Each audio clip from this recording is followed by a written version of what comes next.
Shalom, selamat datang di ibadah Gereja Baptis Indonesia Bait Lahim.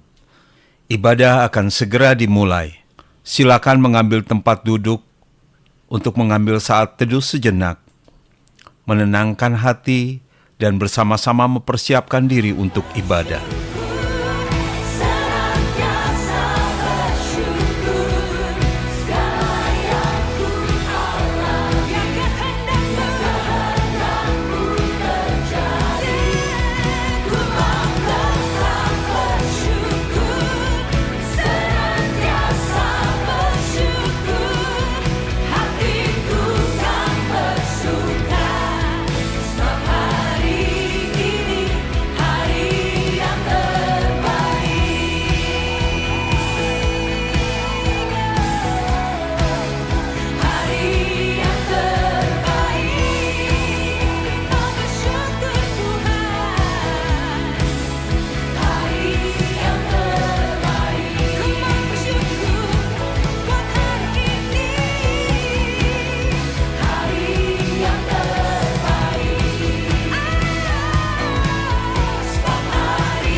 Selamat pagi jemaat sekalian yang terkasih dalam Tuhan kita Yesus Kristus. Apa kabar semuanya? Berharap kita semua dalam keadaan baik dan penuh sukacita. Terima kasih atas kesetiaan Anda para jemaat sekalian. Bagi Anda yang baru pertama kali hadir beribadah di gereja ini, kami mengucapkan selamat datang dan selamat bergabung. Kami menyambut dengan penuh sukacita kehadiran Bapak, Ibu, serta saudara sekalian. Demikian, bagi jemaat yang menyaksikan dari rumah, terima kasih atas waktu dan kesempatan yang diberikan. Biarlah suasana ibadah dan penyembahan pada pagi hari ini membawa kita penuh dengan damai sejahtera. Berikut beberapa informasi kegiatan gereja di minggu ini yang perlu diperhatikan. Rapat urusan gereja akan dilaksanakan pada hari Minggu, 15 Maret 2026 setelah kebaktian umum kedua selesai, bertempat di Aula Lantai 1 Gereja Bait Lahim. Kami mengundang kepada seluruh anggota jemaat untuk ambil bagian hadir dan berpartisipasi demi kemajuan gereja kita tercinta. Minggu, 15 Maret 2026. Kebaktian tengah minggu akan diadakan setiap hari Rabu pukul 17.30 di ruang kebaktian GBI Bait Lahim. Dimohon para jemaat dapat mempersiapkan diri dan ambil bagian bersama-sama dalam kebaktian doa Rabu minggu ini. Persekutuan Usia Anugerah akan diadakan pada hari Kamis, 26 Maret 2026 pukul 10.00 bertempat di Aula Lantai 1 Gereja Bait Lahim. Kepada seluruh kaum lansia Bait Lahim, mari hadir dan dapatkan berkat melalui persekutuan ini. Kamis, 26 Maret 2026. Shalom jemaat yang terkasih.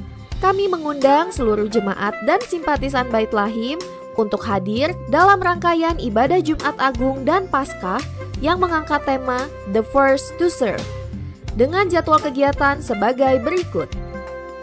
Ibadah Jumat Agung dan Perjamuan Kudus akan dilaksanakan pada hari Jumat, 3 April 2026 pukul 18.00 bertempat di Gereja Baptis Indonesia Bait Lahim. Ibadah Paskah Umum dan Sekolah Minggu akan dilaksanakan pada hari Minggu, 5 April 2026 pukul 9.15 di Gereja Baptis Indonesia Bait Lahim. Kebaktian umum 1 pukul 6 pagi dan sekolah minggu rutin pukul 8 pagi ditiadakan. Pengumuman lebih jelas dapat dilihat dalam warta gereja dan poster kegiatan pada papan pengumuman. Kepada seluruh jemaat Bait Lahim, mari dukung, doakan, dan hadiri rangkaian ibadah ini. Kami mengucapkan selamat kepada para jemaat yang berulang tahun di minggu ini. Kiranya damai sejahtera Kristus menyertai Bapa, Ibu, saudara sekalian. Informasi lebih jelas dapat Anda simak dalam Nota Gereja. Dimohon untuk seluruh jemaat dapat ambil bagian dalam kegiatan-kegiatan ini. Demikian informasi yang dapat kami sampaikan pada pagi hari ini. Selamat melanjutkan ibadah. Tuhan Yesus memberkati kita semua.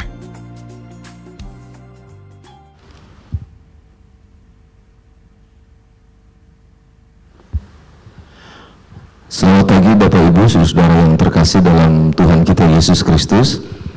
Selamat pagi, apa kabar semuanya?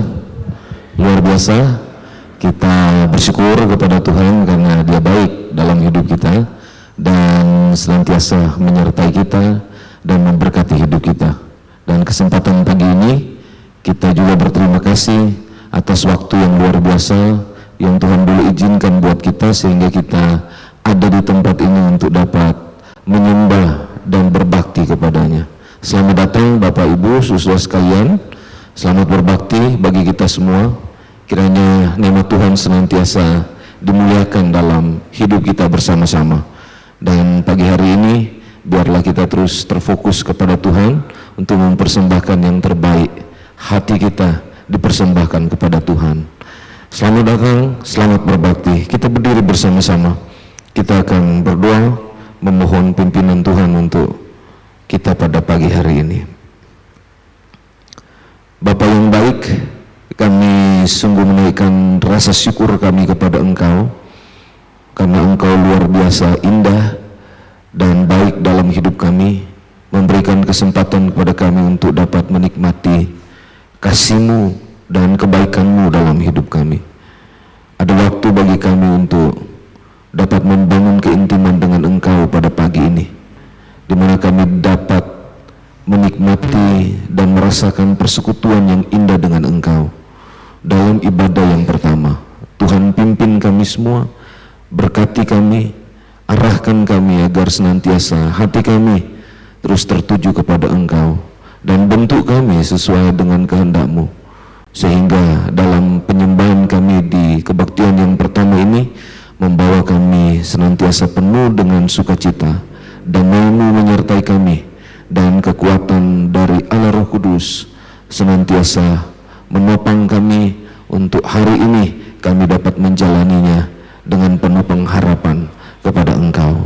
Terima kasih banyak Tuhan, terpuji nama-Mu, kami serahkan waktu ini ke dalam tangan-Mu dan kami siap menyembah-Mu. Dalam nama Yesus Kristus kami berdoa, haleluya, amin. Silakan duduk kembali, Tuhan memberkati.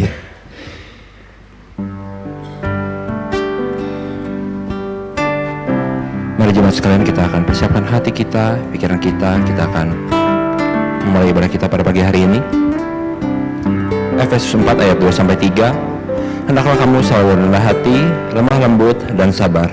Tunjukkanlah kasih-Mu dalam hal saling membantu, dan berusahalah memelihara kesatuan roh oleh ikatan damai sejahtera. Kita siapkan hati kita, mari kita rasakan hadiratnya hadir pada pagi hari ini, karena Dialah Raja segala Raja, Dialah satu-satunya Tuhan kita, dan hanya Dialah yang layak disembah. Mari kita angkat satu pujian, layaklah segala bangsa.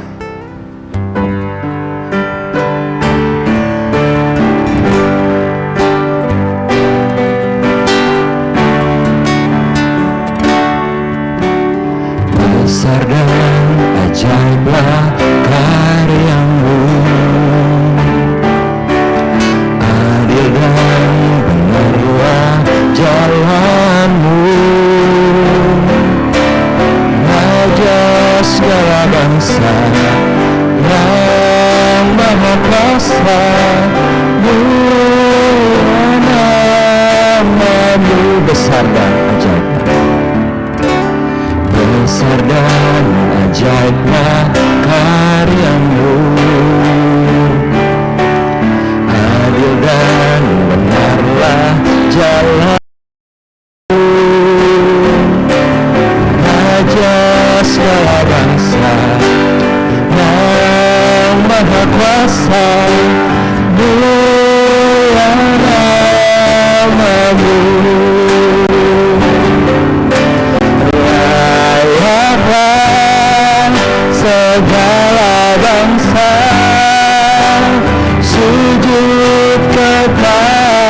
kepadamu, sebab Kau Allah yang kudus, layak disembah. Mari kita nyatakan hati kita, kita katakan besar dan ajaiblah. Besar dan ajaiblah karyamu,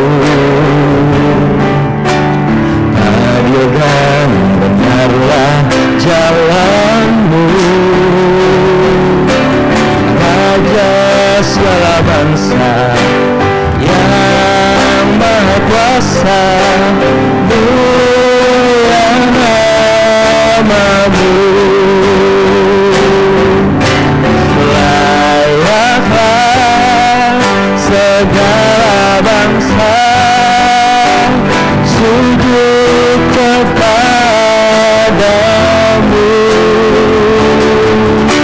sebab Kau Allah yang kudus, layak disembah.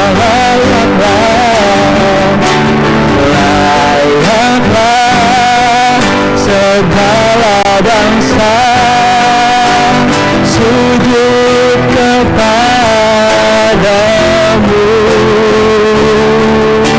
sebab Kau Allah yang kudus, layak disembah. Sebab Kau Allah, sebab Kau Allah yang kudus, layak disembah. Sebab Kau Allah yang kudus, layak disembah. Begitu. Jemaat sekalian, saya ingin bertanya, seperti apa hidup kita sebagai orang Kristen? Mungkin kita datang setiap hari Minggu ke gereja, kita suka berdoa, namun yang sering kita lupa adalah kita itu dipilih oleh Tuhan. Maka dari itu mari kita sebagai umat pilihannya, kita hidupi firman-Nya, maka semua rencana yang ajaib akan hidup di dalam hidup kita. Ada amin? Ya, mari kita bangkit berdiri, kita akan nyanyikan satu buah pujian NP 120, Aku Dipilihnya.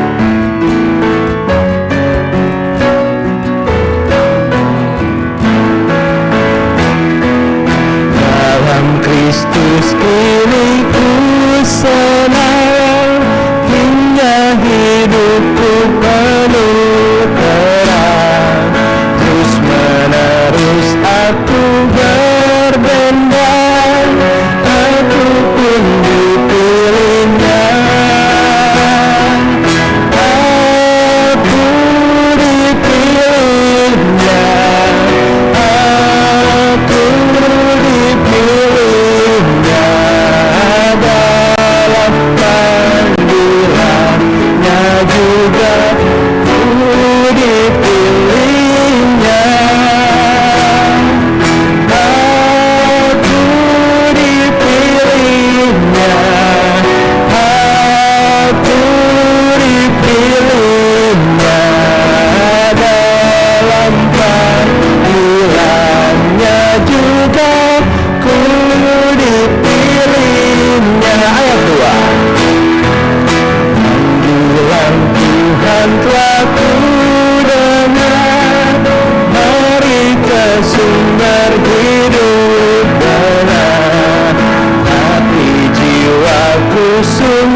berdoa untuk harapan-harapan kita, berdoa untuk apa yang kita cita-citakan, kita dengar jawabannya oleh Tuhan. Mari kita yakini bersama bahwa setiap hidup kita, setiap perjalanan kita ada penyertaan Tuhan, ada campur tangan Tuhan. Dan marilah kita serahkan semuanya ke dalam tangannya. Pujian bersamamu Bapa akan mengantarkan kita ke dalam doa syafaat.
rasa syukur sebab Engkau telah menolong kami dan memberikan waktu yang luar biasa bagi kami untuk dapat bernafas pagi ini.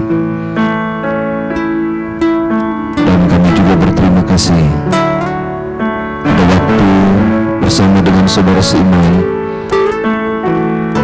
kami ada dalam penyembahan kepada Engkau dan dalam suasana yang sangat indah pada pagi hari ini. Tuhan, kami rindu menaikkan doa kami kepadamu. Ada banyak hal yang kami rindu Engkau mendengarkan setiap seruan yang kami sampaikan kepadamu, karena ada banyak hal yang kami rindu Tuhan supaya segala sesuatunya ada jalan keluar di dalam kehidupan kami, baik dalam situasi pribadi maupun dalam kami berkeluarga, dalam kami beraktivitas, maupun dalam kami melayani Engkau. Nolong supaya kami boleh dibimbing, dipimpin, dan disertai oleh Tuhan. Dan pagi ini secara khusus kami mau berdoa dan meletakkan ke dalam tangan-Mu untuk kami sekalian, keluarga besar Bethlehem. Dalam segala keberadaan kami rindu Tuhan supaya iman kami semakin teguh, iman kami semakin bertumbuh lebih dalam pengenalan akan Engkau. Kami tidak mudah goyah dalam menghadapi apapun dan semakin setia kepada Engkau, baik dalam pergumulan-pergumulan kami maupun dalam segala sesuatu yang kami hadapi.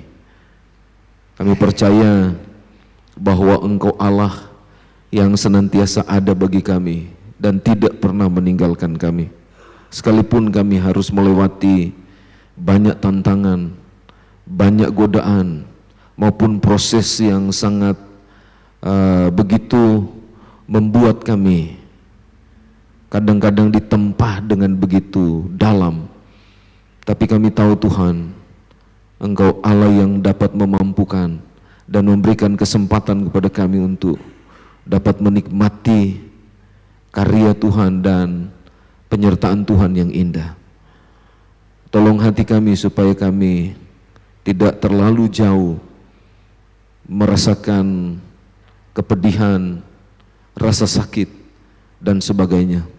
Tapi biarlah kami senantiasa bersyukur dan juga memuliakan Engkau dalam hidup kami, sekalipun kami harus dibentuk oleh Tuhan begitu luar biasa sehingga kami dapat menjadi serupa dan seirama dengan Tuhan. Terima kasih banyak Bapa Surgawi. Kami juga berdoa dan meletakkan ke dalam tangan-Mu untuk kerohanian kami, biarlah semakin hari semakin dewasa dan kami memahami satu dengan yang lain dan saling membantu dan juga menguatkan satu dengan yang lain, sehingga kehidupan kami dapat mencerminkan karakter dan teladan yang indah yang datang daripada-Mu, dan membawa kami semua Tuhan boleh melihat dan merasakan keberkatan yang indah yang Engkau beri dalam hidup kami. Terpujilah Engkau Tuhan. Terima kasih. Ampuni akan segala keterbatasan dan juga kelemahan-kelemahan kami, kekurangan-kekurangan kami, bahkan dosa yang kami telah perbuat kepadamu Tuhan, sehingga kami senantiasa layak kepada Engkau dan kami boleh terus dan senantiasa memanggil Engkau Bapa yang senantiasa memelihara dan memberkati hidup kami. Terpujilah Engkau Tuhan. Secara khusus kami mau berdoa dan meletakkan ke dalam tangan-Mu untuk setiap jemaat-jemaat kami yang sedang bergumul dan berjuang dengan pergumulan-pergumulan yang sedang mereka hadapi hari lepas hari, baik dalam mereka bekerja, baik dalam mereka berusaha, maupun dalam melakukan aktivitas yang lain di dalam kehidupan mereka hari lepas hari.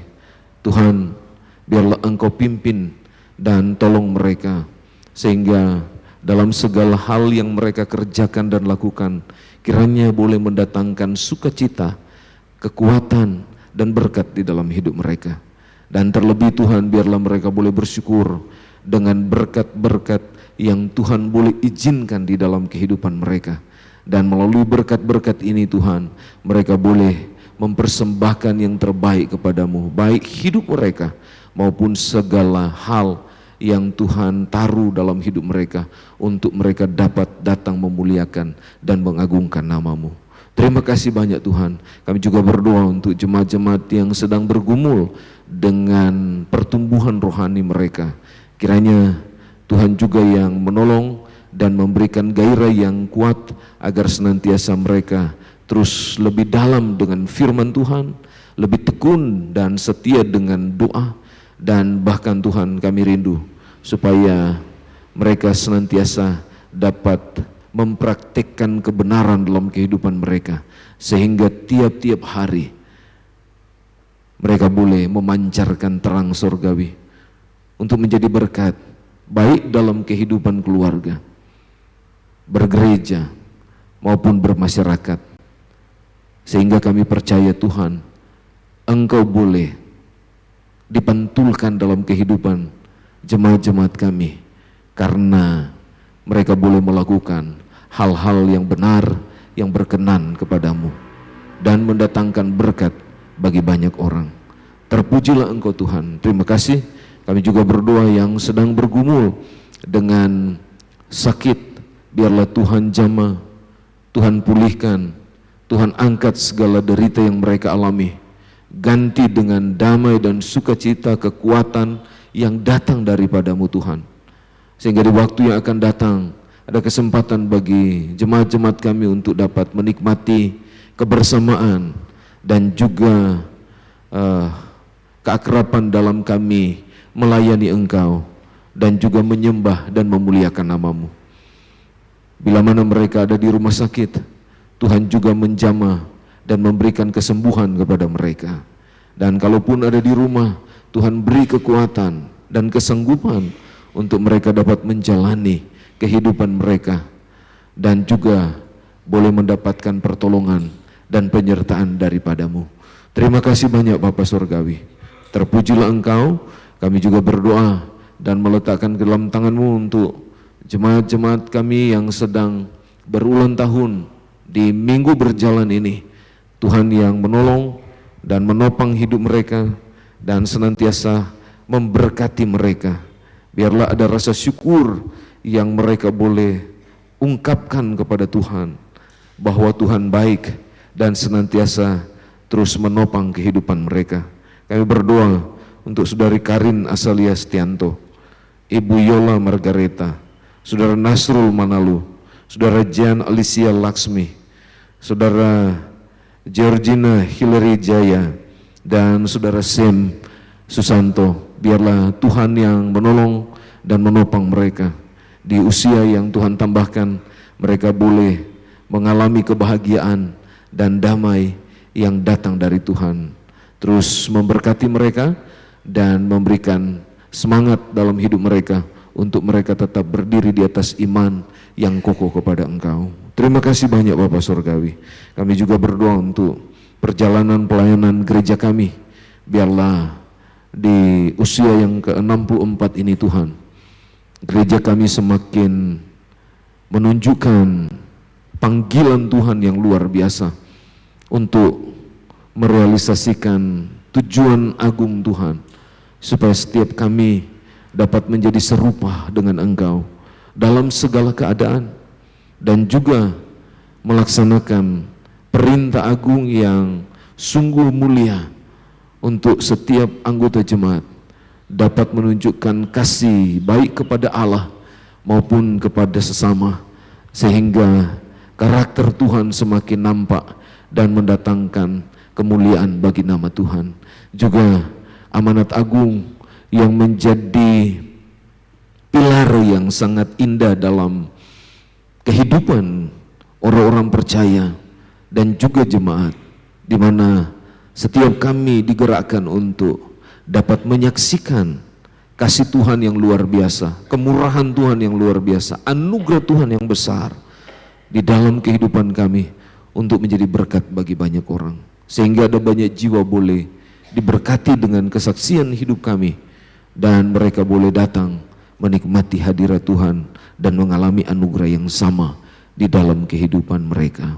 Terpujilah Engkau Tuhan. Terima kasih, kami bersyukur, dan biarlah Engkau pimpin gereja kami untuk senantiasa menjalankan apa yang Engkau kehendaki bagi kami. Cukupkan segala keperluan-keperluan yang diperlukan, dan kami juga berdoa, biarlah melalui gereja kami, pelayanan-pelayanan yang ada di pos PI dan cabang semakin berkembang dan semakin mendatangkan jiwa bagi kemuliaan nama Tuhan. Terima kasih Tuhan, terima kasih. Kami ingat juga untuk rencana rapat kerja PI yang akan dilaksanakan pada bulan April yang akan datang dan bersamaan dengan Paskah. Tuhan menolong supaya semua proses yang sedang digumulkan dan disiapkan supaya boleh mendatangkan berkat dan juga kebaikan, dan bahkan kami semua yang turut ambil bagian di dalamnya, jemaat-jemaat Bethlehem, sungguh-sungguh dapat memuliakan nama Tuhan. Berkati rencana-rencana ini, berkati juga Paskah dan Raker, biarlah pelayanan ini boleh membawa kebahagiaan dan sukacita bersama di dalam pelayanan ini. Terpujilah Engkau Tuhan. Terima kasih. Kami serahkan kehidupan kami ke dalam tangan-Mu, bahkan bangsa dan negara kami. Biarlah Tuhan pimpin dan bawa kami rakyat Indonesia untuk terus berdiri teguh di atas undang-undang untuk kami mempertahankan negara kesatuan Republik Indonesia dan juga membawa kesejahteraan bagi rakyat itu sendiri.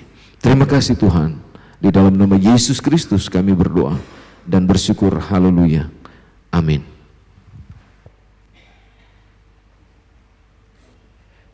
Kita akan memberikan persembahan dan mengembalikan perpuluhan. Mari kita siapkan yang terbaik. Keluaran 35 ayat 5. Ambillah bagi Tuhan persembahan khusus dari barang kepunyaanmu. Setiap orang yang terdorong hatinya harus membawanya sebagai persembahan khusus kepada Tuhan, emas, perak, tembaga.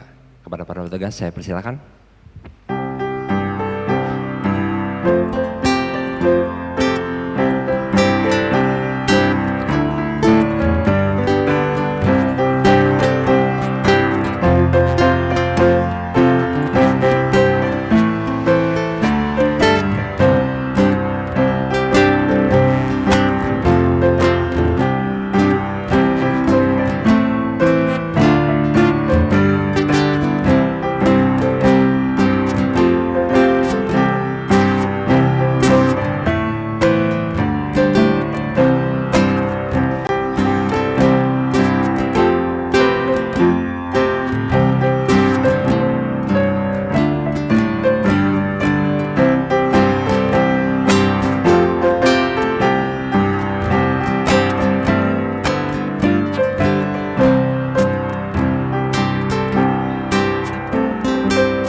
Mari kita bangkit berdiri, kita akan berdoa untuk persembahan dan persepuluhan kita.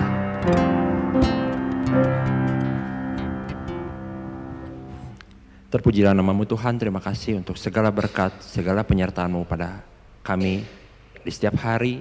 Kiranya semua persembahan dan persepuluhan ini dapat mewakili rasa syukur kami ya Bapa, dapat berkenan juga di hadapan-Mu ya Bapa, dan semuanya ini dapat digunakan untuk kemuliaan-Mu, dapat sampai juga ke tangan-tangan yang tepat, sehingga nama-Mu juga dapat diperluas di bumi ini. Terima kasih ya Bapa, dalam nama-Mu kami berdoa dan mengucap syukur.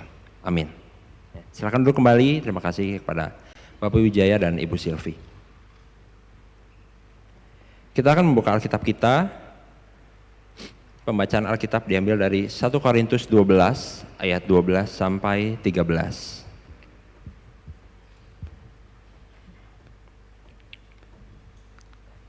Karena sama seperti tubuh itu satu dan anggota-anggotanya banyak, dan segala anggota itu sekalipun banyak merupakan satu tubuh, demikian pula Kristus. Sebab dalam satu roh kita semua, baik orang Yahudi maupun orang Yunani, baik budak maupun orang merdeka, telah dibaptis menjadi satu tubuh, dan kita semua diberi minum dari satu roh. Demikianlah firman Tuhan yang akan mendasari kita pada pagi hari ini dengan khotbah yang berjudul Bekerja Sama dalam Melayani. Kita akan menyiapkan diri kita, namun sebelumnya kita akan naikkan satu buah pujian dari NP 202, Intan dan Permata.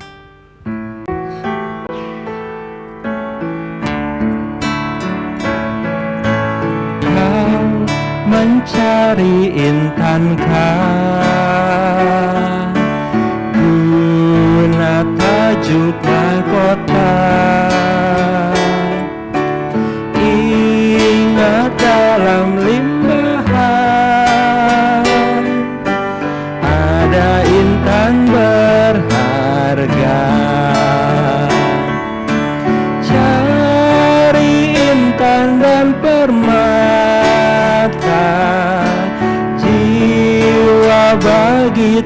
Tuhanmu,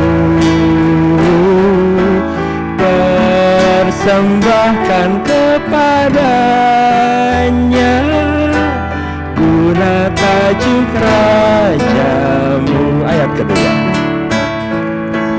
Oh, dengarkan cerita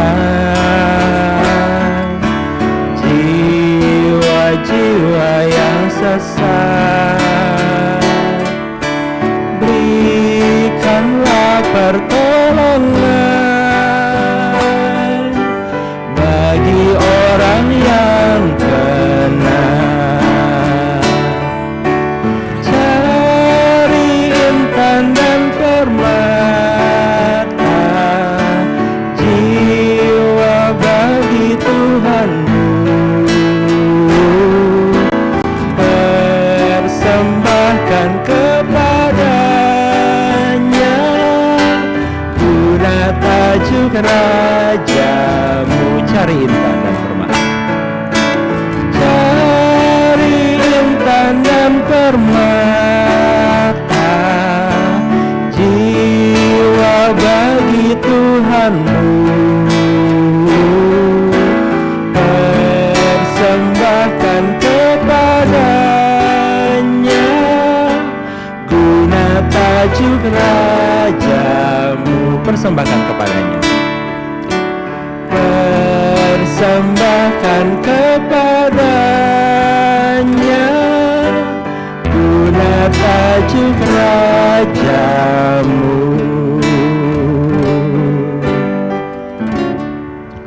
Mari kita berdoa bersama-sama.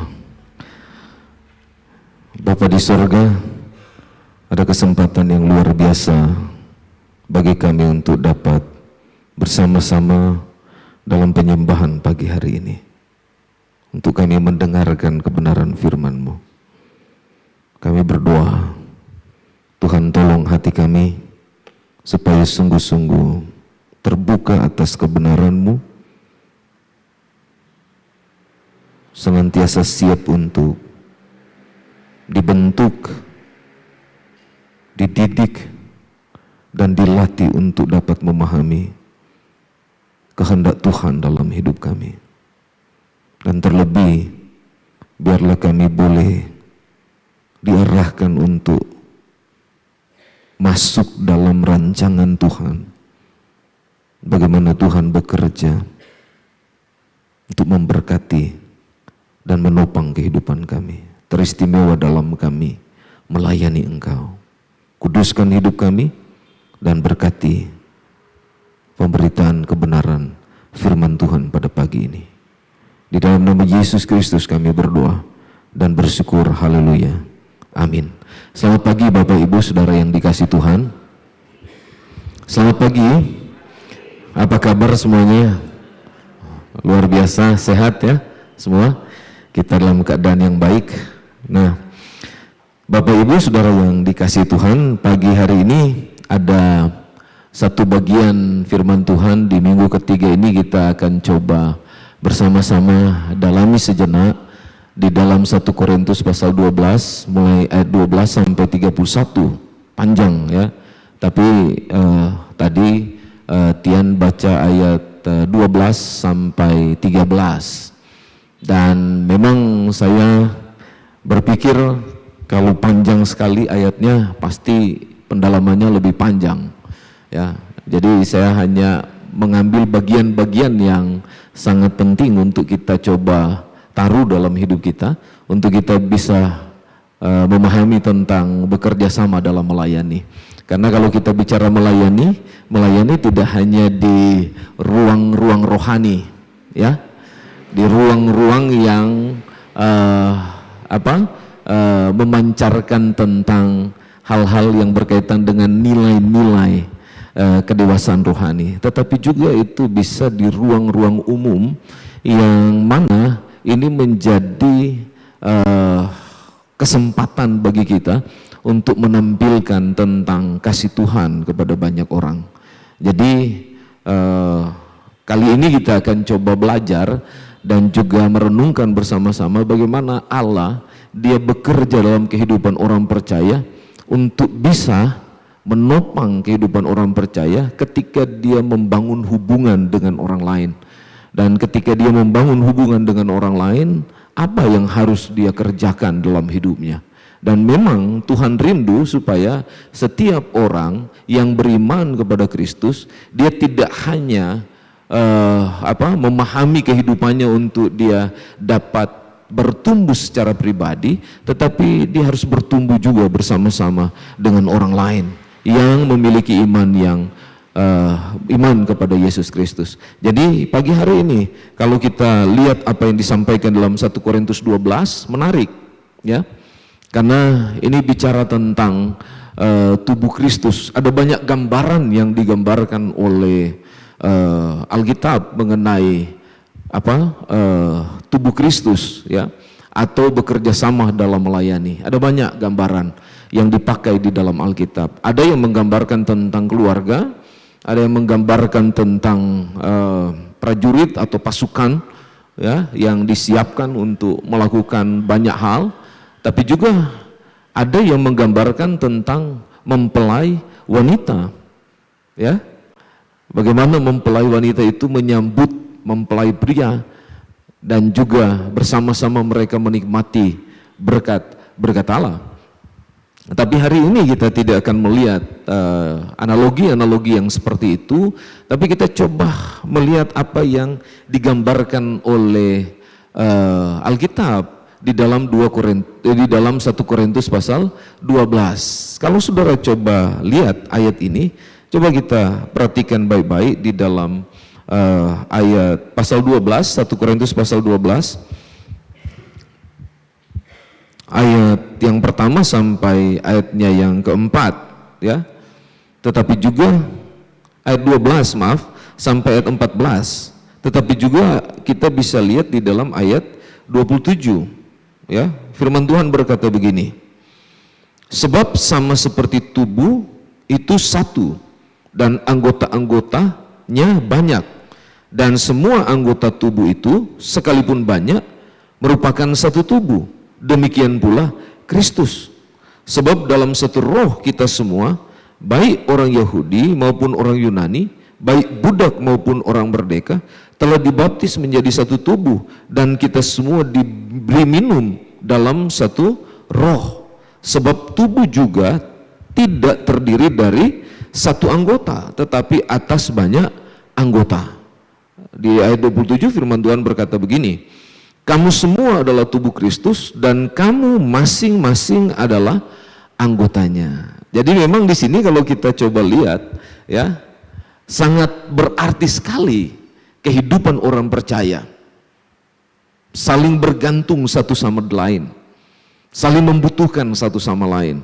Jadi memang kita hidup di dunia yang bisa dikatakan yang penuh dengan kebutuhan, dan salah satu dari banyaknya kebutuhan itu adalah kebersamaan ya. Berarti kebersamaan di situ ada kebergantungan, di situ ada saling menolong, di situ ada saling mendukung, melengkapi dan sebagainya.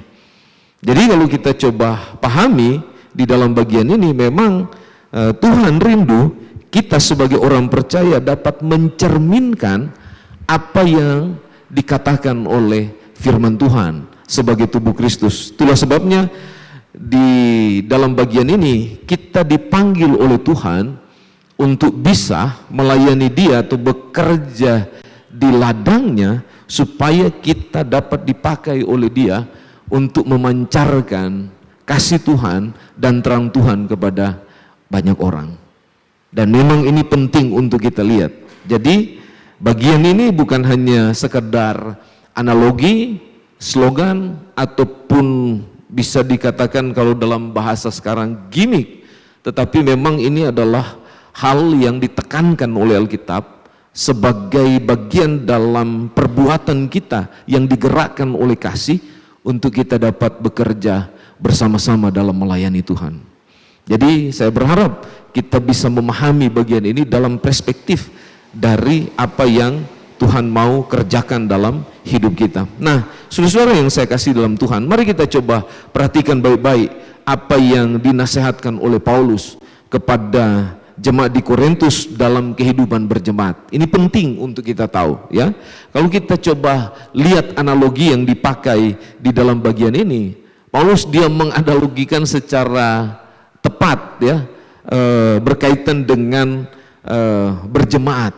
Dia menggunakan kata tubuh Kristus. Kenapa dia tidak menganalogikan yang lain?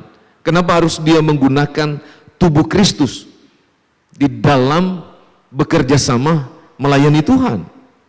Dan kalau saudara lihat di dalam pasal 12 ini ada penekanan yang sangat kental dalam fungsi tubuh yang harus saling terhubung dengan yang lain. Mengapa? Nah, coba kita lihat yang menjadi konteks di dalam bagian ini. Kalau saudara pahami bagian ini, ya, saudara akan diberikan satu pendalaman yang sangat tajam berkaitan dengan kondisi jemaat Korintus. Kalau saudara perhatikan baik-baik kondisi jemaat Korintus, kenapa Paulus sampai bicara tentang tubuh Kristus di situ?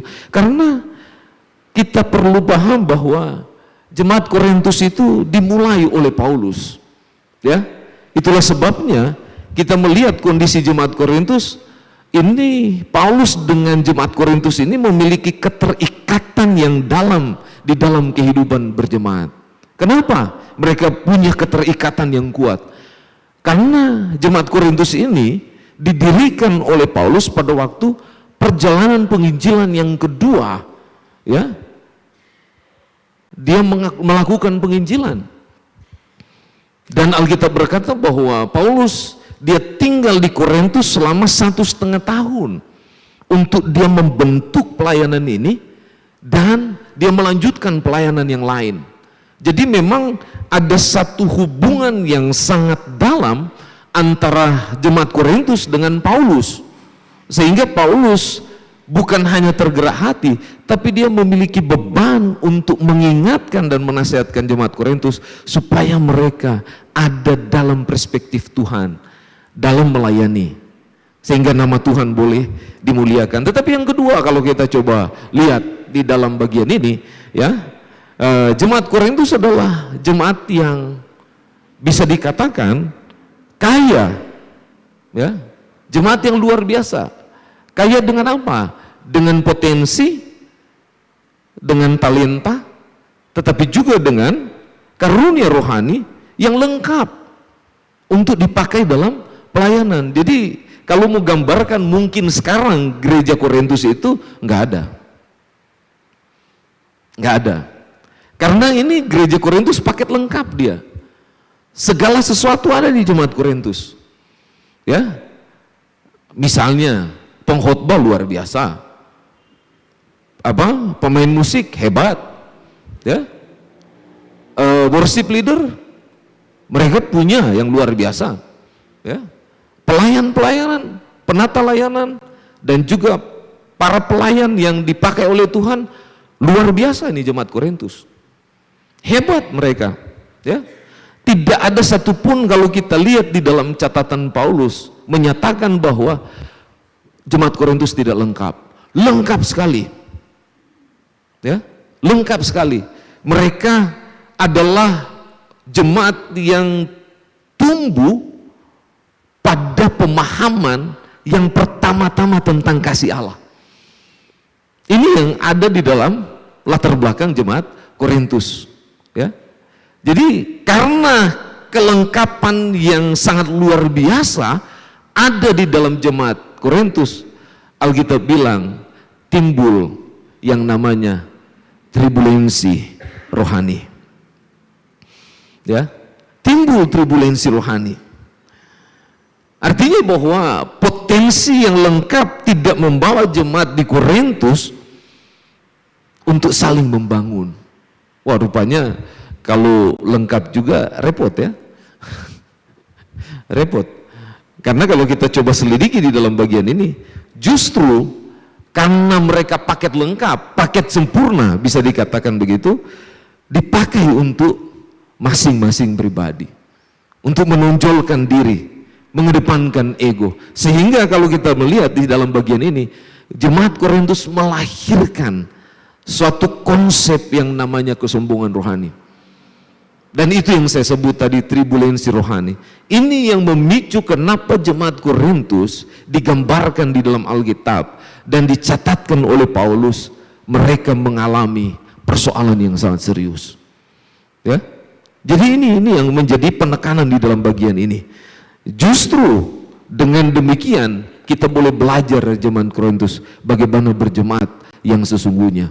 Yang ketiga, kalau kita lihat di dalam bagian ini, nah ini yang sangat luar biasa terjadi di jemaat Korintus. Terjadi perselisihan dalam berjemaat, sehingga kalau kita lihat akhir dari semua yang terjadi di jemaat Korintus adalah jemaat mulai membentuk kelompok-kelompok berdasarkan tokoh yang mereka ikuti, kemampuan rohani yang mereka miliki, dan karunia tertentu. Coba bayangkan, jemaat menjadi terkotak-kotak, dan Alkitab bilang sebagai jemaat mereka merasa lebih rohani daripada yang lain. Ada yang merasa bahwa mereka lebih penuh dengan Roh Kudus daripada yang lain. Ada yang merasa bahwa pengabdian mereka lebih besar daripada yang lain. Tapi juga ada yang lebih berkuasa, dan yang lemah mereka tidak dapat melayani dengan benar. Jadi luar biasa kalau kita coba dalami apa yang terjadi di dalam jemaat Korintus, sehingga timbul sesuatu yang membawa satu dengan yang lain tidak lagi saling mempercayai. Dan ini yang disebut di dalam 1 Korintus pasal 3, perselisihan. Dan pada akhirnya mereka terpisah satu dengan yang lain. Ya, terpisah satu dengan yang lain. Jadi saudara yang saya kasih dalam Tuhan, inilah yang menjadi dasar dari catatan 1 Korintus ini.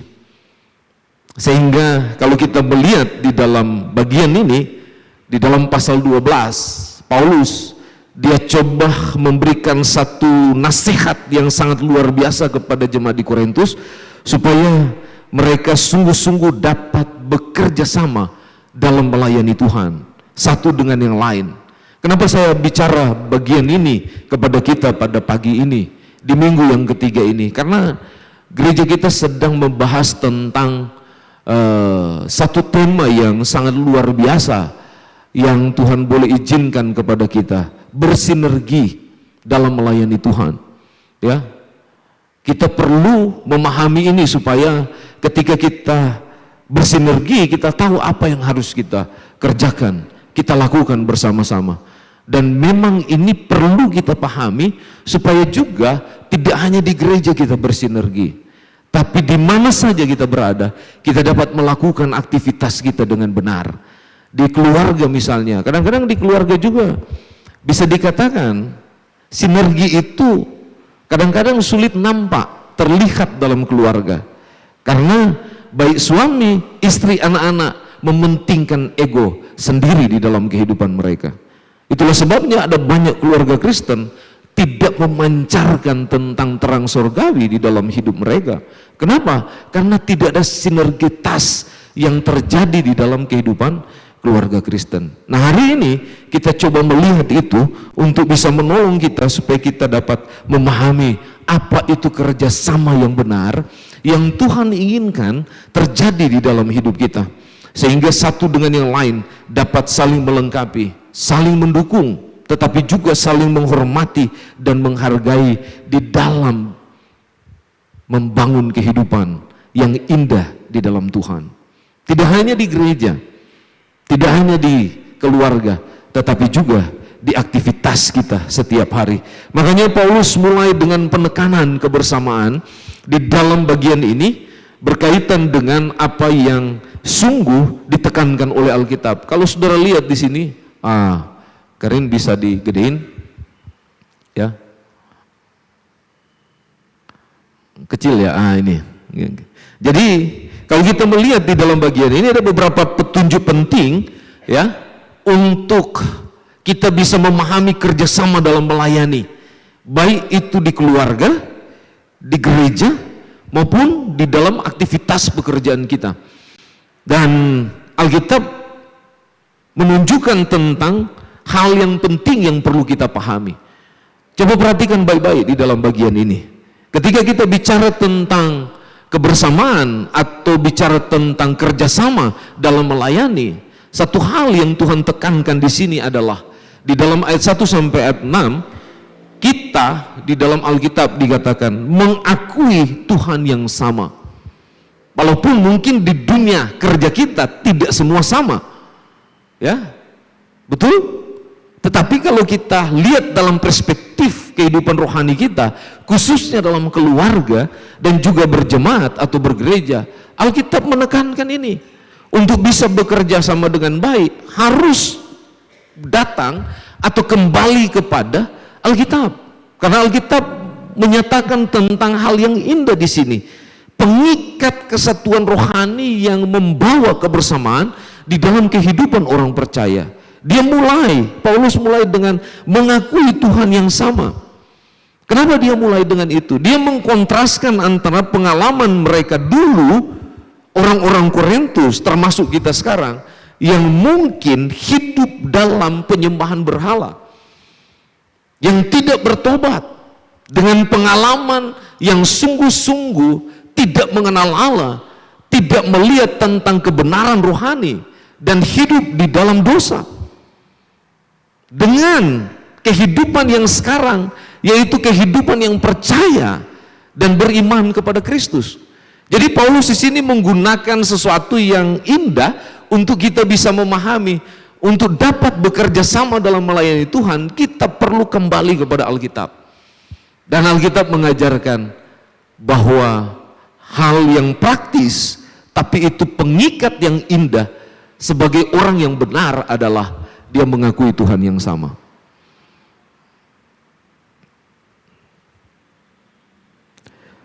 Artinya bahwa Yesus harus benar-benar menjadi Tuhan dalam kehidupan, sehingga kesatuan itu terjadi, nampak, bukan yang terjadi seperti yang dialami oleh jemaat Korintus, perselisihan dan menjadi gereja yang memberikan dampak buruk dalam kehidupan berjemaat.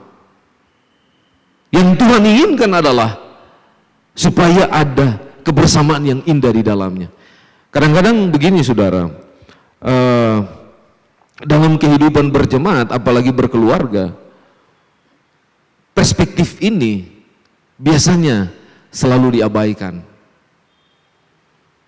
Dan itu ketika diabaikan, yang terjadi adalah konflik.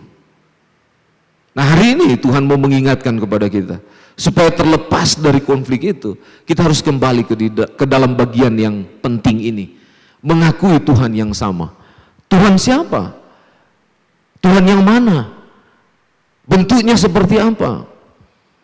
Ini yang penting yang perlu kita lihat dalam perspektif ini. Kalau kita lihat di dalam bagian ini, Paulus menjelaskan Tuhan yang dimaksud di sini adalah pribadi Yesus yang sudah menyelamatkan kita, yang sudah menopang hidup kita, dan yang sudah memberikan jaminan kehidupan dalam hidup kita. Dialah yang menjadi pusat dan inti dari segala sesuatu, termasuk keluarga dan gereja. Jadi kalau keluarga mau rukun, gereja mau rukun, keluarga mau bersatu, gereja mau bersatu, harus kembali di sini. Baru yang kedua yang dia bilang, melayani tubuh yang sama. Di dalam pasal 12 ayat 7 sampai 11. Karena tujuan yang diberikan oleh Tuhan kepada kita supaya kita dapat memperlengkapi satu dengan yang lain adalah dia memberikan kita karunia yang sangat besar. Kalau saudara belajar dari bagian ini, karunia-karunia yang diberikan oleh Tuhan tujuannya adalah untuk saling melengkapi, menolong kita untuk berada dalam porsi yang benar ketika kita menjalankan kehidupan kita sebagai orang benar. Dan karunia itu menunjang setiap orang percaya untuk melakukan kebenaran di dalam hidupnya. Makanya kalau saudara lihat karunia-karunia yang didaftarkan di dalam Alkitab, saudara bisa lihat di dalam pasal 12 ini ayat 8 sampai 10 dan ayat 28. Tetapi juga di dalam Efesus pasal 4 ayat 11 dan di dalam Roma pasal 12 ayat 6 sampai 8 Jadi kalau kita menggabungkan 3 bagian ini, kita akan mendapatkan kurang lebih 19 karunia yang berbeda. Tetapi Alkitab bilang semuanya dipakai untuk kemuliaan Tuhan, bukan untuk diri sendiri. Coba bayangkan, ya, kalau kita memiliki karunia, kenapa banyak rumah tangga terjadi persoalan? Kenapa banyak rumah tangga terjadi pertengkaran? Kenapa banyak rumah tangga terjadi perselisihan, terjadi perpecahan? Dan itu gambaran terhadap gereja juga. Kenapa? Karena tidak kembali kepada bagian ini. Tidak mengakui Tuhan, tapi juga tidak melayani tubuh yang sama sebagai bagian yang Tuhan taruh dalam kehidupan orang percaya. Padahal yang Tuhan inginkan di dalam kehidupan orang percaya itu adalah saling melayani satu dengan yang lain. Karunia diberikan supaya kita diperlengkapi untuk kita menjalankan kehidupan kita, baik di dalam keluarga maupun di gereja. Karena tujuannya adalah untuk membangun dan memuliakan nama Tuhan. Mungkin salah satu karunia yang Tuhan beri kepada kita adalah melayani. Ya, di keluarga juga kita perlu saling melayani, betul? Karena suami dan istri kalau tidak saling melayani berarti dia mengabaikan satu bagian porsi yang Tuhan taruh dalam hidupnya. Apa itu karunia? Karunia itu adalah anugerah yang Tuhan beri kepada kita. Ketika kita percaya kepada Kristus, Dia beri dalam hidup kita. Itu kita dapat pada waktu kita bertobat dan beriman kepada Kristus. Itu sangat berbeda dengan talenta. Talenta kita bawa sejak kita dilahirkan, dan itu bisa dikembangkan. Tetapi karunia ketika kita tidak menggunakan atau ketika kita menyalahgunakan, Tuhan bisa ambil dan pindahkan pada orang lain. Dan ini yang penting yang perlu kita tahu, supaya kita bisa memahami kenapa Tuhan minta kita untuk bekerja bersama-sama. Yang ketiga adalah mengalami baptisan yang sama. Ini bicara bukan baptisan yang lain, tapi ini bicara tentang baptisan roh. Baptisan ini terjadi sekali seumur hidup. Pada waktu seseorang itu bertobat, percaya sungguh-sungguh kepada Kristus, dia dipersatukan dengan Kristus, dia menjadi milik Kristus. Itulah sebabnya Roh Kudus diam di dalam kehidupan orang percaya. Makanya orang kalau dia sudah dibaptis oleh Roh Kudus, dia akan menjaga hubungan satu dengan yang lain. Dia akan menjaga, menghargai, menghormati satu dengan yang lain. Ya, dia tidak akan melakukan hal-hal yang di luar batas kewenangan dari Roh yang bekerja di dalam hidupnya. Tetapi kalau dia tidak bisa menghargai dan menghormati, apalagi melayani satu dengan yang lain, berarti orang itu belum mengalami yang namanya baptisan Roh Kudus. Karena itu pengalaman pribadi yang dialami oleh seseorang pada waktu dia bertobat. Ini yang menarik, ya. Ada banyak orang salah menerjemahkan tentang bagian ini. Mereka selalu menerjemahkan bagaimana kita dipenuhi oleh Roh. Padahal berbeda baptisan Roh Kudus dengan dipenuhi. Kalau dipenuhi itu bisa berulang-ulang, ya. Kita dikuasai oleh Roh Kudus. Tetapi baptisan Roh itu akan selamanya ada di dalam kehidupan kita. Dan yang keempat, kata Alkitab, saling bergantung seorang akan yang lainnya.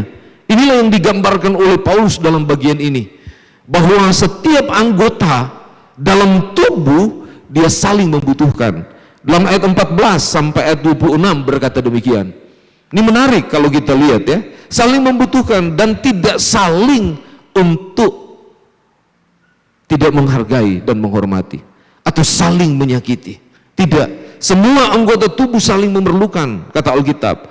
Tubuh manusia memiliki banyak anggota. Ini gambaran yang dipakai di dalam bagian ini. Kaki, mata, telinga, tangan, semua berbeda. tetapi semuanya bekerja bersama untuk satu tujuan. Ya, artinya setiap orang percaya memiliki tempat dan peran terhadap apa yang Tuhan izinkan ada di dalam hidupnya untuk melayani Tuhan, dan dipakai dengan tujuan supaya Tuhan dimuliakan.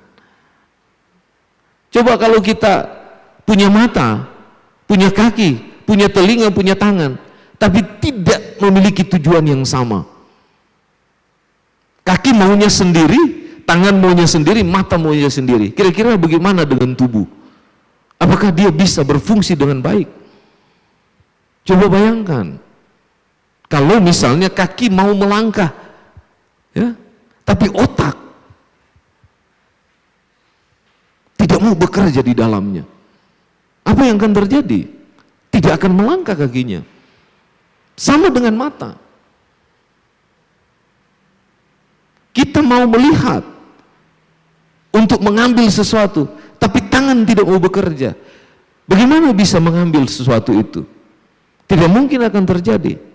Inilah konteks gambaran yang sangat baik yang digambarkan oleh Paulus untuk mengingatkan kita sebagai tubuh Kristus. Kadang-kadang di dalam kehidupan kita sebagai orang percaya, kita lalai dalam memperhatikan ini.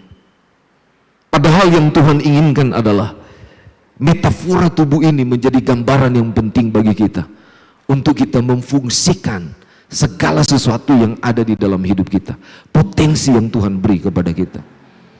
Ya. Jadi kalau Tuhan minta kita saling melayani, dan itu dimulai dalam keluarga, perhatikan baik-baik itu. Karena disitulah Alkitab bilang orang percaya menampakkan kebenaran yang sesungguhnya di dalam kehidupannya.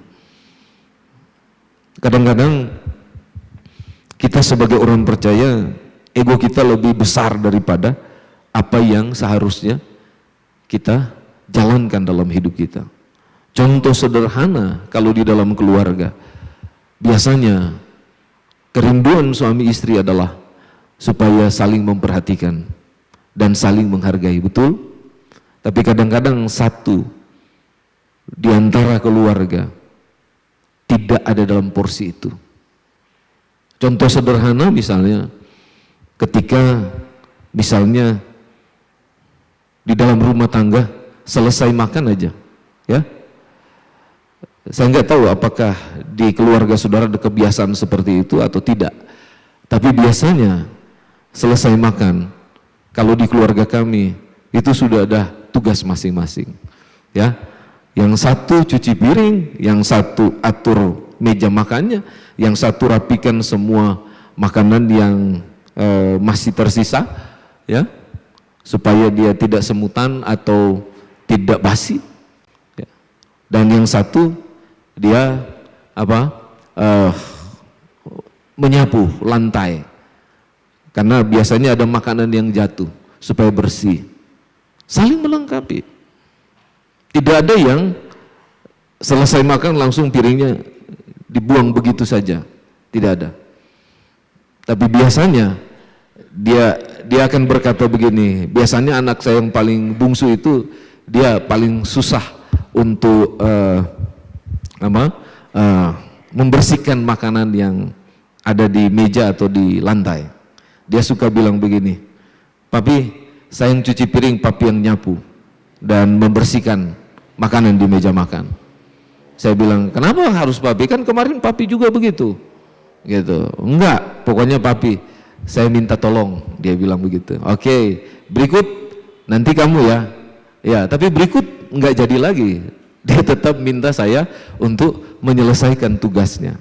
Tapi saya juga minta supaya dia menyelesaikan tugas untuk tugas dan tanggung jawab saya. Dia menggantikan. Jadi kita tukar peran sebenarnya di sini, ya. Tidak apa-apa. Masih melakukan tugas yang sama. Tapi seharusnya kita harus menjalankan apa yang menjadi tanggung jawab kita. Sama di dalam kehidupan rohani kita. Ketika Tuhan meminta kita untuk melayani Dia, bekerja bagi kemuliaan Dia, kita hanya diminta supaya kita menjalani kehidupan kita dengan tepat, dengan benar, ya. Tidak boleh ada yang saling menyakiti di dalam bagian ini dikatakan. Tetapi kita harus saling membangun satu dengan yang lain. Harus saling melayani satu dengan yang lain. Harus saling menopang karena kita saling bergantung satu dengan yang lain. Baru yang terakhir dikatakan di sini di ayat 27 sampai 31, sesuai dengan kehendak Tuhan. Apa maksudnya? Semua potensi yang dianugerahkan oleh Tuhan dalam hidup kita harus memberi manfaat terlebih sesuai dengan maksud dan tujuan dari Tuhan. Karena metafora tubuh yang Tuhan pakai menegaskan posisi tentang keutamaan Kristus. Bagaimana seseorang dipersatukan dalam Kristus dan dia menjalankan tanggung jawabnya, perannya yang sungguh-sungguh membawa Tuhan ditinggikan di dalam hidupnya. Ini yang penting yang perlu kita lihat. Karena tujuannya semua adalah bagi kemuliaan Tuhan. Jadi memang Tuhan merancang ini untuk kita bisa memahami apa yang terkandung di dalam kehidupan kita untuk bisa bekerja sama dalam melayani Tuhan. Baik di keluarga maupun di gereja. Dan itu yang Tuhan minta kepada kita. Nah, apa yang kita boleh lihat di dalam bagian ini? Saya cepat saja karena sudah waktunya. Nah, ini dia. Poin penting dari penjelasan saya tadi yang kita bisa ambil untuk menjawab kerjasama dalam melayani. Yang pertama, Alkitab bilang di ayat 12 dan 14, kita tidak dirancang untuk berjalan sendiri, tetapi kita dirancang untuk bersama-sama dalam membangun kehidupan sebagai orang percaya atau tubuh Kristus. Sejak awal kalau kita melihat dalam bagian ini, Tuhan menciptakan manusia untuk hidup membangun hubungan, relasi satu dengan yang lain. Betul? Ini artinya kita dirancang untuk hidup dalam kebersamaan, kesatuan. Kita dipanggil untuk berjalan bersama, saling menopang dan saling menguatkan dalam perjalanan iman. Tapi juga dalam membangun hidup kita bersama supaya bertumbuh dalam pengenalan akan Tuhan. Ini yang Tuhan ingatkan di dalam bagian ini. Jadi poin penting di dalam pasal 12 ini ada di sini. Sekali lagi, kita tidak dirancang untuk berjalan sendiri. Yang kedua, Alkitab bilang begini, kuasanya bekerja melalui kebersamaan. Dalam ayat 24 sampai 25 berkata demikian. Apa artinya? Setiap anggota memiliki peran penting. Walaupun terlihat berbeda, semuanya sama penting di hadapan Tuhan. Makanya ketika hati bersatu, kita sepakat dalam doa, dalam kebenaran. Alkitab bilang Tuhan dia bekerja di tengah-tengah kita. Coba perhatikan di ayat 24 dan ayat 25. Firman Tuhan berkata begini, hal itu tidak dibutuhkan oleh anggota-anggota kita yang layak diperhatikan. Allah telah menyusun tubuh kita begitu rupa sehingga kepada anggota-anggota yang tidak mulia diberikan penghormatan khusus supaya jangan terjadi perpecahan dalam tubuh, tapi supaya anggota-anggota yang berbeda itu saling memperhatikan. Jadi ada yang penting di dalam bagian ini, ada kuasa yang bekerja di situ untuk menyatukan dan membawa kita supaya kita sepakat di dalam segala kebersamaan kita. Jadi kebersamaan membuka jalan bagi kuasa dan pertolongan Tuhan untuk dinyatakan di dalam hidup kita. Tanpa kebersamaan kita tidak akan melihat sesuatu yang mendatangkan berkat dalam hidup kita. Dan yang ketiga Alkitab bilang di sini di ayat 27, kalau kita melihat kekuatan orang percaya atau gereja tidak terletak pada pribadi seseorang, tapi terletak pada kesatuan, kebersamaan, dan semua orang percaya.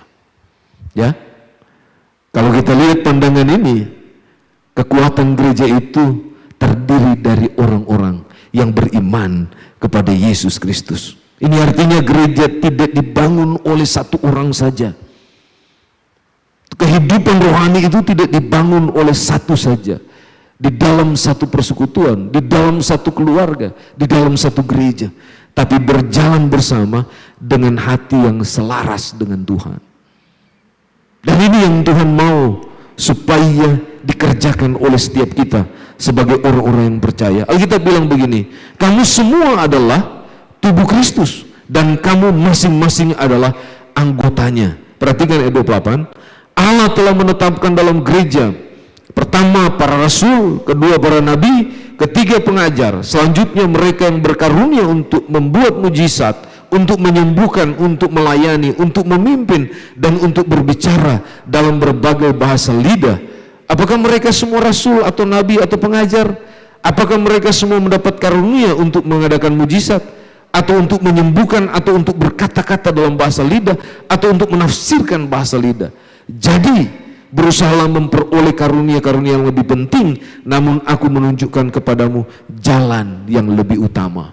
Dari semua yang Tuhan beri kepada kita, yang paling penting adalah terletak pada orang-orang percaya, atau kebersamaan dan keakraban dari tubuh Kristus itu sendiri, sehingga gereja menampakkan kehidupan yang memancarkan terang dari Tuhan.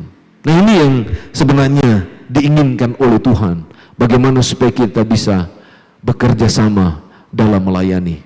Karena bekerja sama dalam melayani tanpa ketiga hal ini, Alkitab bilang kita akan menjadi sama dengan jemaat Korintus yang perlu dibimbing dan dinasehati. Kita sudah ada di 64 tahun bergereja, ya. Mungkin di keluarga kita sudah ada 10 tahun, 20 tahun, 30 tahun, 40 tahun, atau mungkin 50 tahun dalam membangun rumah tangga. Pernahkah kita berpikir tentang hal ini? Bahwa keluarga tidak dirancang untuk berjalan sendiri. Kuasa yang bekerja di keluarga, kalau seisi rumah, anggota keluarga, mereka dapat saling melayani satu dengan yang lain.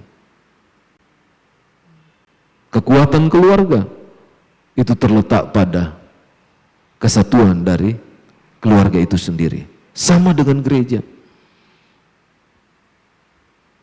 Sejauh mana kita bisa memahami apa yang Tuhan maksud dalam kehidupan kita, sehingga kita dapat membangun kehidupan yang mendatangkan sukacita dan berkat di dalam hidup kita. Saya mau tutup dengan ini, saudara-saudara.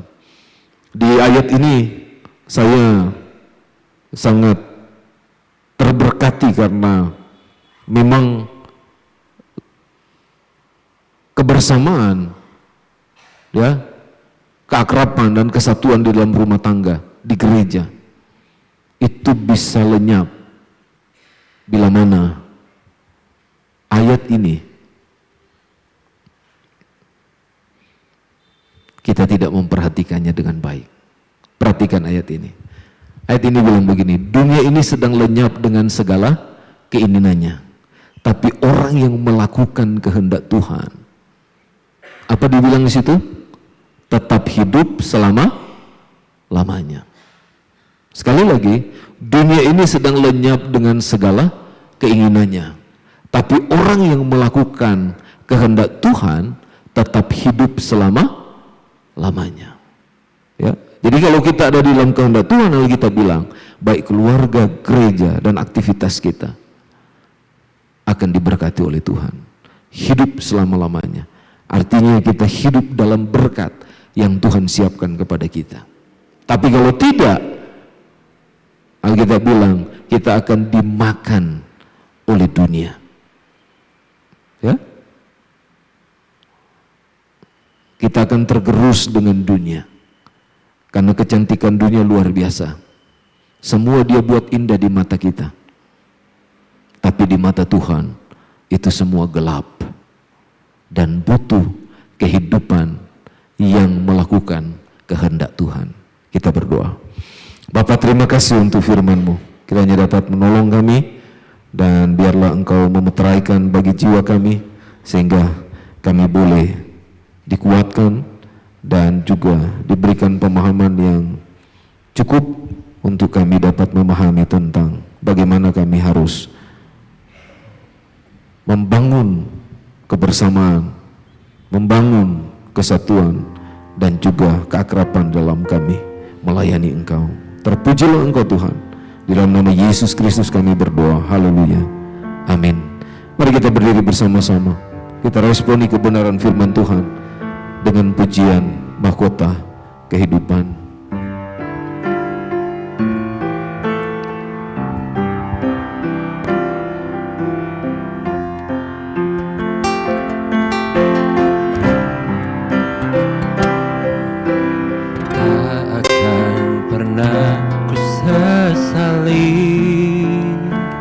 Mengiring Yesus sepanjang hidupku, lewati lembah air mata, ku saksikan kemuliaan-Mu dinyatakan. Berapapun harga yang harus ku bayar, ku kan tetap setia melayani, mengasihi-Mu, mengiring-Mu seumur hidupku. Janji-Mu kan tetap ku pegang teguh, sampai ku dapat mahkota kehidupan.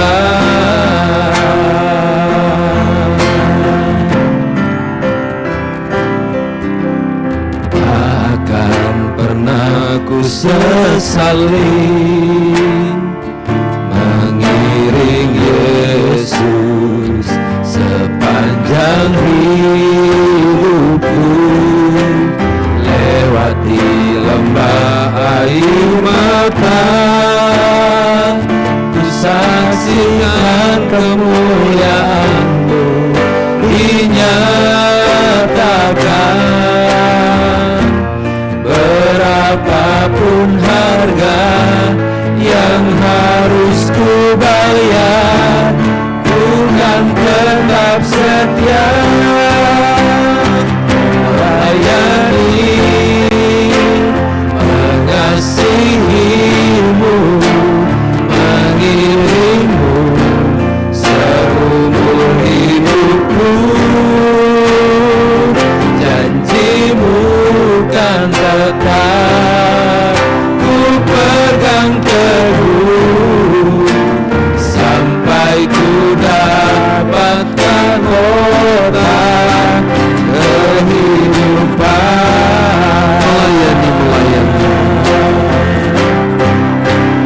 Melayani, mengasihi-Mu, mengiring-Mu seumur hidupku.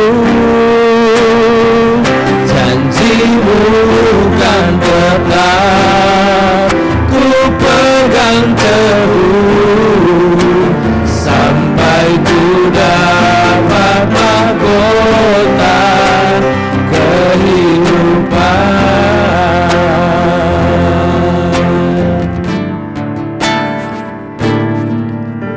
Sampai ku dapat mahkota kehidupan. Mari kita sejenak tunduk kepala. Kita berdoa mohon pimpinan Tuhan untuk kita pagi hari ini. Bapa, terima kasih Engkau boleh menolong kami untuk dapat menikmati berkat firman-Mu hari ini. Sekalipun banyak hal yang mungkin belum menolong kami untuk memahami seluruhnya, tapi kami tahu Tuhan bahwa Engkau Allah yang baik, senantiasa memeteraikan bagi kami, memampukan kami untuk lebih dalam, lebih jernih lagi kami menanggapi kebenaran-Mu. Dan biarlah Tuhan kebenaran firman Tuhan pada pagi hari ini menolong kami, memberkati kami, menguatkan kami, dan juga membawa kami untuk kami semakin dalam, semakin kuat untuk bekerja sama dalam melayani, baik di dalam kehidupan keluarga kami maupun dalam kami berjemaat atau bergereja, sehingga apa yang kami lakukan dapat memancarkan terang surgawi dan membawa berkat bagi banyak orang, sehingga banyak jiwa boleh terberkati, mereka mengalami anugerah Tuhan dan mereka hidup di dalam kebenaran. Tetapi juga kami rindu Tuhan supaya melalui kebenaran firman Tuhan yang kami dengar, hidup kami diubahkan, kami boleh dikuatkan.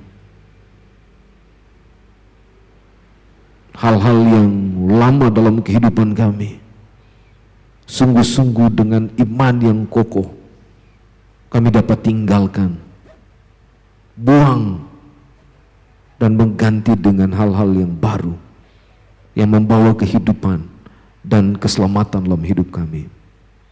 Terpujilah Engkau Tuhan. Terima kasih, berkati setiap kami yang hadir pada pagi hari ini, maupun mungkin yang menyaksikan dari rumah. Tuhan juga menolong dan menyertai mereka.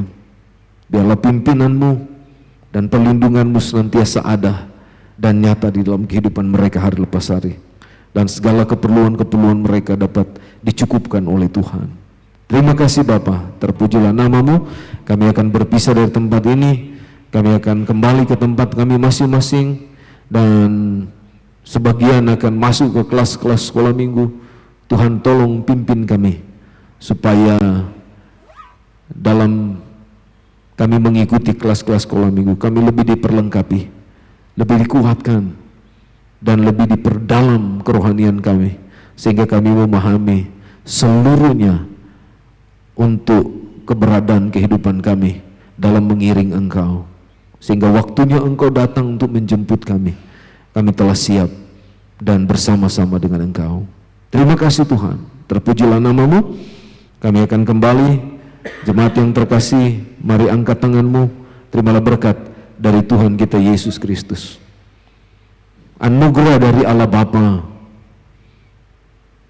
kasih dalam Yesus Kristus, kekuatan dan sukacita dalam Allah Roh Kudus senantiasa memberkati kami sekalian dari saat ini, sekarang ini, sampai Engkau datang pada kali yang kedua.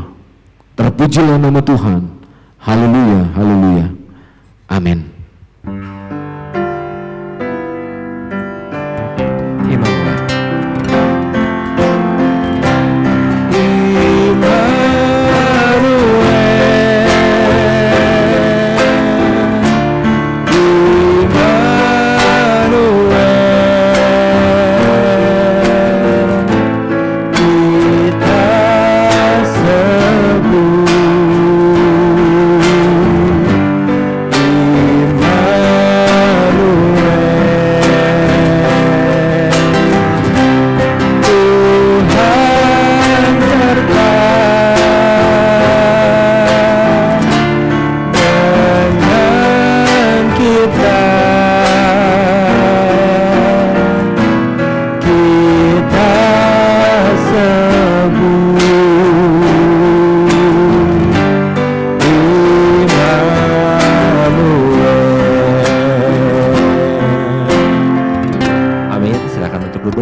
Terusnya.